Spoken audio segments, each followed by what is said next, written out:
Hey everybody, it's Max coming to you from the 40 highway right before these episodes we release about Euphoria in Greenville. We got a great set of episodes, but just a quick reach out. Our state has been devastated with the hurricane and our local states as well. Trying to do all we can to supply food, beverage, water, supplies. If you are looking to help but don't know where to go, try World Central Kitchen. That's the best place to go. A lot of us have been tapped in the food and beverage industry, whether you're in catering, in food distribution, a restaurant, but a lot of us are working to make sandwiches and help move food from one place to another. If you can do it, that's great. If you want to volunteer, even better. And if you just have some supplies or money that you can donate, that would be tremendous. Check the link in the show notes for World Central Kitchen. As far as the show is concerned, a little bit of change, obviously. Matt is no longer on the show, but don't worry, we're still buddies. He just kicked my ass in fantasy football this week, but I'll get him in a couple weeks. I myself took a job, everybody, working for Performance Food Group. That's right, I'll be selling food in the Raleigh area. Look for me out in the streets. But the nice part about working for a company like PFG is that they are also helping a lot in this time. So I've already witnessed it in my first week. So much is being donated, so much is being helped out to the west side of the state. Kudos to them. But big shout outs to even other companies like Cisco and US Foods for also contributing to the efforts. Without further ado, we will get into our episodes from Euphoria, but just wanted to give you a quick heads up. These roads are insane, but the love that we have for food and beverage in this community is unlike any other place. So thank you very much for your help and support, and I will see you all soon.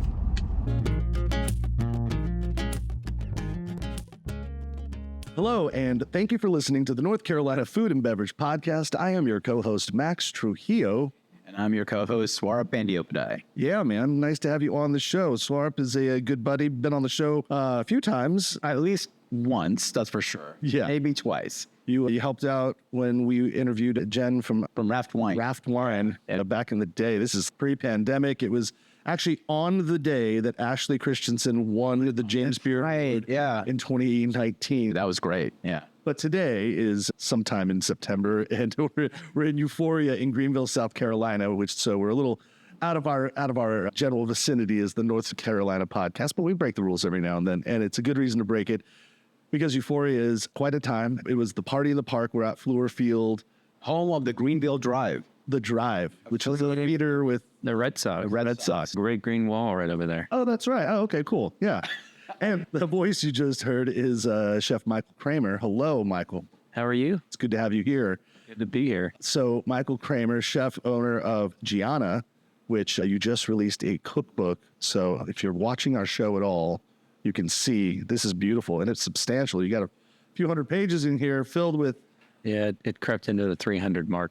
I mean, but you've got recipes, both... It looks like you even have some beverage recipes in there and some food and great photography. We'll get into this in a quick moment, but it's a pleasure to have you on the show. You are effectively, whether you want to or not, you're going to represent Greenville in this for these purposes to maybe help us understand it a little bit because you've been around and we've figured that out a little bit pre-game. I've been around. You've done so that's what it said in the bathroom earlier. Yeah. Right up there. But you've been around. You've been doing a lot of things. You've been chefing it up for a while, and you find yourself in Greenville. Maybe we'll work a little backwards, but why? Why'd you come to Greenville? LA too expensive. Yeah. Yeah. From the roots, I just sort of migrated towards the East Coast and I worked in Charleston. And actually the reason I am really in Greenville is because of Euphoria. Oh. I did the festival in 2009, 10, 11, long time ago. Yeah. Met Carl Sobosinski, owned some restaurants and said, why don't you come out here and hang out? I'm big into cycling, and the cycling here is world class. Yeah. I do lots of that. Why not Greenville? That's cool. Well, what we had discovered is that you are, much like me, a Californian. You spent a lot of time there. Are you originally from California? I'm from the great state of California. Where'd you grow up? I grew up in Pacific Palisades, California. Oh, yeah. Nestled between Malibu and Santa Monica. That's a fancy place, everybody. But yeah, it wasn't as fancy back when I lived there. Did you go to Pali High? I did go to Pali High. Nice. Home of the Dolphins. So I grew up in San Jose, but I moved when I was 20 to Santa Monica. Oh, okay. And then lived there till I was 35. And so that whole area, so I know it well. Are you a skater? I mean, I did a little skating. I was a hack, though. Actually, I did a lot of cycling, which is funny. And in Northern California was a big deal up there. Los Gatos and Greg LeMond's from the area. Mm-hmm. So when he won the Tour de France back in, I mean, it's like mid-'80s, it was a big deal. And so cycling was a big deal. Rode a lot. So you spent a lot of time in Bay Area. The Bay Area, I was there from 2000 to 2015. Absolutely loved it. Would want to go back, but same reason. Bay Area too expensive. Yeah. So my wife and I, with our then 2-year-old, flew out to Raleigh, North Carolina, and have settled there since 2016. Sure. Yeah. So we have a connection. It's the little Austrian man, the chef that's kind of reinvented California cuisine, Mr. Wolfgang Puck. the designer pizza man. Crazy, man. So you worked for him at Granita, which was a really cool Malibu. It was a fine dining restaurant in Malibu. Sure. Yeah, well, I started at the original Spago on Sunset Boulevard. Oh, okay. His son now has taken over that spot. Is that right? What it's called, Son Byron, I think. Yeah. It's kind of hard to take over for Wolf. I mean, like, how can you do better? Yeah. But he moved to Beverly Hills and got a bigger spot and did all the things. And then I was living in Malibu at the time, so the commute went from 45 minutes to 10 minutes and made sense. Granita was cool. So I myself worked for Wolfgang Puck. I worked at the cafes, but then I also worked at Chinois, which is in Santa Monica. And then I just got in good with all of the catering that they did there. I'm good on an offsite. And so all the Oscar parties, right? Yeah, they used to do these cool, like, orchestrated dinners during the Oscars and maybe they did them at Spago. I know that we did it at Chinois, where we had people come to watch the Oscars at the restaurant, and we brought TVs in, and then during the commercials, we would put the sound down, a DJ would put music up, and then we would serve the floor and clear the plates, and then we'd all go back into the kitchen when the show came back on. Right. So it was cool. Everyone had a very orchestrated dining experience with the Oscars. We actually did. So we hosted. Swifty Lazar was the famous Hollywood guy. And yeah. He held all his post parties at the original Spago. So we just kind of hung out. They all just walked around, and we were doing pizzas and whatever kind of things. Paparazzi's outside. Yeah. So, you walk, your lowly line cookie walking in. Everyone's got their camera ready to say, "Oh, he's just a schmuck," whatever kind of thing. But it's so crazy because a good friend of mine that I was roommates with in Los Angeles, we even say we don't even like telling stories about what happened in Los Angeles because it seems not believable. Sure. Right? Hey, you live in those areas. You're at the grocery store in Malibu, and Paul Mitchell walks up, or Gavin or whoever. I mean, they're at their summer home. It's normal. It's normal for them, and it's normal for Wolf. Yeah. Wolf became sort of the chef to the stars, and did it great. So yeah, it's normal. Yeah, I learned a lot while I was there. All the wood fire pizza ovens and all that. It seemed like that was natural at the time. Yeah, that's what you're supposed to have, a wood fire oven. And then later on you realize, oh, not every kitchen has a wood fire oven. Man, that guy was the first one to bring him over from Italy and do all the things. It's pretty cool. Yeah. Speaking of a son now taking over his dad's place, Emerald Lagasse's here for Euphoria for this weekend, and his son, who is now in the kitchens, is kind of doing the same thing. So it is funny. We're all getting older when we're like, oh yeah, now all the sons, the next generation of chefs are taking over. It's kind of cool. It's kind of cool. But mine will not be. But he likes working in the restaurant. He lives in Charleston. He works at one, and he helps out. But I think he wants to do other things, which is perfectly fine. Totally fine, right? Yeah. Yeah. So you were at McCrady's. I was. Were you there pre or post Sean Brock? Pre. I opened up McCrady's. So oh wow. I opened it up in 1999. A lot of people know the info, but some people. So when I decided to leave, he tried to pounce on that. So I was the chef at McCrady's. We were just talking to Jacques Larson last night. Yeah. And those guys all came in and ate dinner at my restaurant. Sean Brock was a line cook at Peninsula Grill. Yeah. Things. I haven't spoken to Sean in a while, but he's doing really well in Nashville. And, he's a visionary, man. He's a good dude, good cook. He's a visionary. Yeah.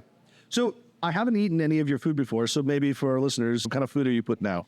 Well, similar to what I learned with Wolf, Wolf always had pasta station. That was always a big thing from him. And he said, we don't do pizza because I wanted to do wood fire, but fresh ducked oysters at the bar. And then we extrude pasta every single day. So all our pastas are made in-house. Gnocchis, agnolotis, all the extruded stuff. So what you're saying in the book is kind of a reflection of what we do. And we just keep it simple, man. The flavors of Italy. Italy's where our inspiration is. And our wine list is pretty much 100% Italian varietal. So we have a few domestic. There's a guy in Oregon or Napa that does a Sangiovese or something like that. we'll throw that off there. But we kind of went from a Cal Italian to an all Italian, and we sell a ton of juice, man. It's fantastic. So my GM and Sam is downstairs. Oh, nice. Getting our booth ready and all the things. But she's Andrea Royko. She crushes it. I'm looking right here. This is like a flashback to California right here. It stopped on the squid ink pasta with grilled calamari. That just takes me to California immediately right there. Yeah. We do seafood pastas all the time because we have all the trim for whatever fish is on the menu, scallops, halibut, whatever. We just take all the trim so it's super fresh. We just add some Calabrian chilies and grana padano or whatever. It sells like crazy. Yeah. So talk to me about the book and the process of making this. So you just put it out. How long has this whole endeavor been going? 1 year. We knocked it out in 1 year. Oh, okay. That's not too bad. Yeah. I'd always heard the horror stories of 2 years, and I was like, by the time I get done, I'll lose interest. But a buddy of mine up in Kansas City, Michael Smith, did it, and he did it with these guys from Story Farm. Yeah. And we decided we were able to finance the book. Basically what they do is they do all the hard work. They do all the layout, design, indexing, make sure the recipes are written correctly. We test them, but they make sure that there's all the spelling errors and all the things. Sure. And so we were able to get Andrew Sabuka to do the photography. He was a server of mine at McCrady's a million years ago. He's an amazing photographer. So it was his first cookbook. Oh, nice. It's beautiful. For those that haven't seen, Gianna, by the way, is spelled Jianna, if you're looking it up right now. Sure. Gianna. And which is not normal. I just put the nose to the grindstone. My pastry chef, Allison Legg, did the pastry work in the book. And then Andre did cocktails, but also I insisted that we do a section on Italian wine because a lot of people don't know about Italian wine. That's people know more about California and French. So we thought, why not, put a section in there. So Andrea wrote about all the different regions, the great varietals, and we kept it simple and clean. And then some of the photos in there from when we were in Italy. We were in Piemonte and Friuli just this year with one of our vendors. So we try to go to Italy once a year to explore, and it's R&D, right? Like it's work. Yeah, somebody's got to go. Yeah, so it sounds like the process wasn't terribly challenging. My wife herself has shot 3 different cookbooks. She's a photographer and has done this actually with some of the folks. Matt Register's out here tonight. She shot his barbecue book, Southern Smoke. So the process is cool. I'm familiar with it, and that's nice to see, like, getting it out there. The idea for you was specifically, like, we want to make this about the restaurant, not like, rather than you saying, I want to make this about me. Sure. Yeah. We always want to be about us, right? We're chefs. Right? Yeah. Is it always about us? But through your ego out the door. Wow. Exactly. We felt like the brand. I was partnered with Carl Sobocinski. I bought my partner out 6 weeks before pandemic. So we've been open for 7 years, but we have a just great loyal following. We have a really solid brand. It's my only restaurant. I don't really want another one. And we just thought it was about time to do that as sort of a collective memoir of recipes and techniques and things that I learned from Wolf and Dean Faring and Roland Pesso. And, something for our customers to be able to take home a little bit part of Gianna and, learn about Italian food. We're inspired by Italy and the people and the hospitality and all the things. So what would you say is, if you could think of it, like, what is something specific you might have learned from Wolf that you incorporate in your cuisine today? Wow. I would say, Wolf was the showman and hospitality. And I think Wolf, for all the things he did at the old days at Ma Maison, like, he really keeps his food really simple, man. Simple cooking, and he always had a pasta station. Everything was fresh. Like, we threw sauces out every day. I was like, dude, this is expensive. But Wolf's, nope, I want fresh every day. Yeah. And doesn't matter whether he's cooking for 50 or 850. And this, we're working for that man. Like, everything is top notch, quality, ingredients, product, service. He doesn't say no. And, I think that I learned a lot about that stuff. And he loves food. He doesn't get to cook as much, but you see him around, man. He loves food. He loves what he does. I have great stories of this guy, and, celebrity chef or not, he's a legit chef.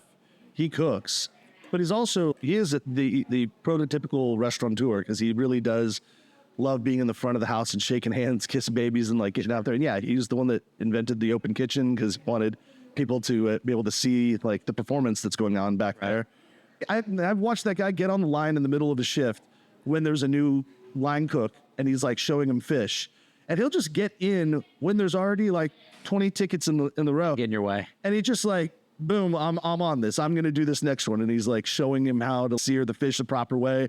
He's paying attention, and he could work for 8 minutes on the line. And then he's like, all right, you good? You know where we're at? He's, yeah. And then he'd just leave and get the line cook back in there. But It's cool. He's kind of rock star-ish in that way. For sure. So with Gianna being here for 7 years now, how do you continue and evolve it, keep it fresh for folks and folks local to here?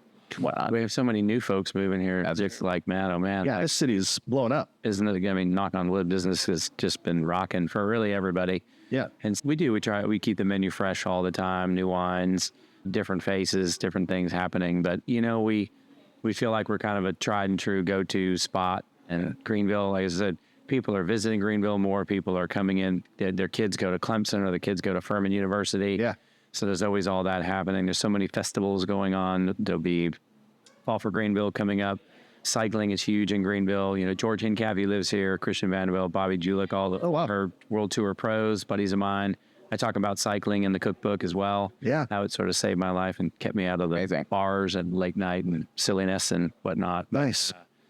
Yeah, I mean, we just kind of keep our nose to the grindstone and do what we do and give people memorable experiences. Excellent. Yeah, it's cool. That cookbook does feel like it's more than, it's like an experience. You're telling a story. There's a narrative in there, and it's a little more than just a straight up cookbook, if you will. Yeah, I wanted it to be a good read. I remember my buddy Chris Hastings has Hot Knot Fish Club in Birmingham, and he's been there forever, and he just finally had to move. The lease was up and whatever. But I when I read his book, it was like there was other things to read besides just, hey, what's in this pasta or what's in that lamb chop dish. There's little anecdotes, little tips about things and braising and whatever, but you can read Andrea's. It's about 10 pages on wine. There's cocktail stuff. So I felt like that was important, and cycling is a big part of not only my life, but being in why I came, one of the reasons why I came to Greenville, and, you know, health and balance and well-being. And What's your bike? What do you ride? which one? Well, your favorite one, the one you're going to ride today. I wish I could ride today. I have 2 Ventum road bikes with all SRAM electronic goodies on there and all the bells and whistles. And I have a mountain bike and I have a gravel bike. And I just gave a bike away, trying to be a good boy, or running out of space in the garage. Because my wife, Caroline, we just got married in May. Congratulations. Thank you. She has a mountain bike and a road bike as well. So the garage has 7 or 8 bikes, and the garage can't fit 7 or 8 bikes. So your bikes are like my guitars. Yeah, keep just accumulating. Yeah, N+1 is the number, right? That's what you gotta. Exactly. When the wife keeps saying, why is there a new one? Because it's not that one. Yeah. Well, I appreciate you coming out here. What are you doing for Greenville? Are you cooking today? No, we cooked last night. We had a dinner at the restaurant with Jacques Larson, and fantastic. From the Ops today, Ops and daughter. He'll be on a little later today. Oh, okay, cool. Jacques is a super cool dude. He rides bikes a little bit. Nice. We cook together. We know each other for a long time. We are signing cookbooks downstairs, so we will be kicking off in about a half an hour. Awesome. Hopefully moving a little inventory. Yeah. We'll put a link on our show notes as well when this comes out, and make sure you get your Gianna, and then also just come out here and dine in Greenville. Well, appreciate your time. Thank you for coming on out here, and we'll see you around. We'll catch you signing some autographs for us. We'll come by with a book. Appreciate being on, guys. Ciao. Thank you.